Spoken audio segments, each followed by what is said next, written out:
Today we're going to be learning about more applications on derivatives. So let's say we have a random function, this one, and then we pick this point, right?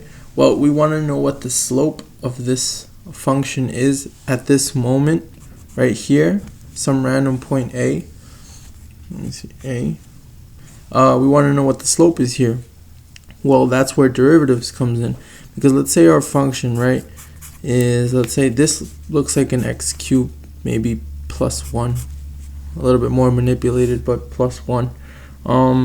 So basically, if we want to find the slope, right, at a, then all we do is we're going to take the derivative of this function, and that's going to be f prime of x, and that's going to give us some weird function like 3x squared, right? Because to take the derivative of this now, we have to multiply the exponent times the coefficient. So our coefficient is 1, so 3 times 1 is going to be 3, and then subtract 1 from the exponent, so 3x squared, right? Okay, so the next step is now that we want to find the slope at this moment, so all we do is plug in that value of x into our function, because now this function represents the slope at every moment. If you notice, look, so let's plug in a. So if we say f prime of a, that's going to be equal to 3a squared, right? So here, let's give this value a 2, right? Let's say a is 2. So it's going to be f prime of 2 is equal to 2 squared. So 2 squared, 4 times 3 is 12. So f prime at 2 is 12. So that basically tells you that right here at this value, it's 2, and the slope right here is going to be 12. So what does this 12 mean? It just means that if I were to make a tangent line, it would have a slope of 12. So a tangent line would look like this, right? Because a tangent line just means a line that touches one point on the function only. Later on, probably you guys in your math classes are gonna learn about secant lines, but those are just used to actually find our tangent line when using limits.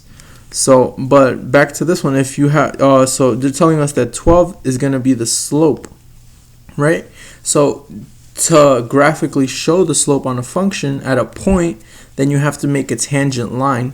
So basically, okay, I picked this point and I created this line. If I were to find the rise over run of this, right, the delta y over the delta x, it would come out to be 12 in reality. So that's the power of the tangent line. So, but like another interesting thing is that if you have, let's say, so in this point you pick this point, but let's say you pick another point. Let's say you picked right here, right? It looks pretty weird to make a tangent line out of this one, but the tangent line would actually be decreasing. It would be looking like this. Let me draw this first.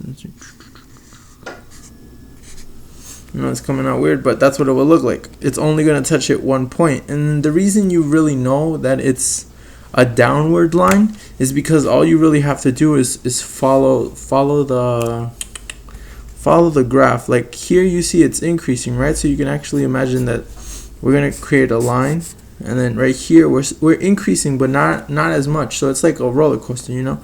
So here you're increasing, but not as much. Wait, actually, let me draw this right here so it's better. What did it look like? Right. So right here we said the slope was like this. Right here the slope is like this, right? But if you notice right here, because here we're increasing, the slope is increasing, it's increasing, but right here the slope is flat, right? Well, what does that mean? It means that it's at this moment in time right here, when the function looks like this, the slope isn't increasing right here, because look, we're increasing, a little bit less increasing, and then right here we're practically at a flat line, right? But now we were increasing, and now again we're going to start increasing, because if we pick this point, now we're going to be increasing. If we pick this point, we're going to be increasing. If we pick this point, we're increasing a ton, and this point we're increasing a lot. So basically, I know it's pretty hard to imagine that, but let's try something else. Let's do another function. So let's say we have a function. Let's say the function is the x squared one,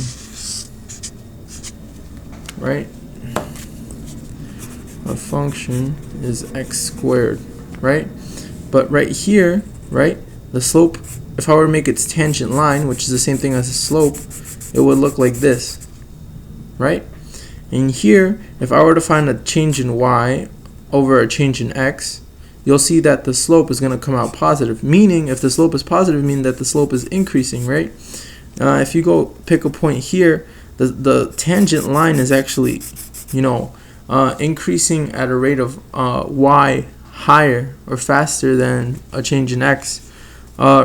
So like here, the slope is increasing. Here we're increasing more. Here we increase more, and the higher you get, the faster the slope increases. Right here, our slope is actually decreasing, right? Because if we were to start from here, our point here is our slope, our tangent line comes out to be very negative. Right here, it's still negative, but not as much. Here, our slope is still negative, but less negative, right? Right here, our slope is very less negative. But if you notice right here, which is the vertex of the function, the slope is actually 0 because we're not increasing a change in y, we're not decreasing a change in x, we're exactly at 0. Because here we decrease a little bit less, decrease a little bit less, and then we come to nothing. Our slope is nothing, and then we go back to increasing our slope, right? So let's see. Probably do one more function. I know this stuff is different from most. So I'll do one that leads on to the next thing that we're going to learn about, the trig derivatives. So I'm going to draw this. Bad imitation of the sign. Alright, so this is sine of x right here. Alright, this is the function of sine of x. I know it's supposed to be crossing the origin. Okay, so for sine of x, an interesting thing is that if we pick some random point right here, right, the slope is going to be increasing. If we pick a point a little bit higher in the x value, the slope is decreasing until we actually pick the point where the slope is 0. Well, the slope is 0 because we're increasing. It's like when you're going on a roller coaster. It's like you go up, then you go slower and slower, and then you reach a point where you're actually stuck. Like you don't move. And then later on, your slope becomes negative, more negative, extremely negative, very, very negative. And then right here, your slope actually starts to increase, and then again it becomes 0. Right? Because it's just like when you're falling, right?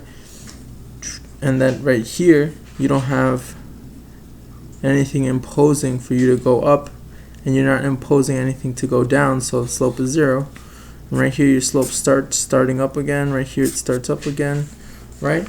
So basically for this stuff, it's like if you want to find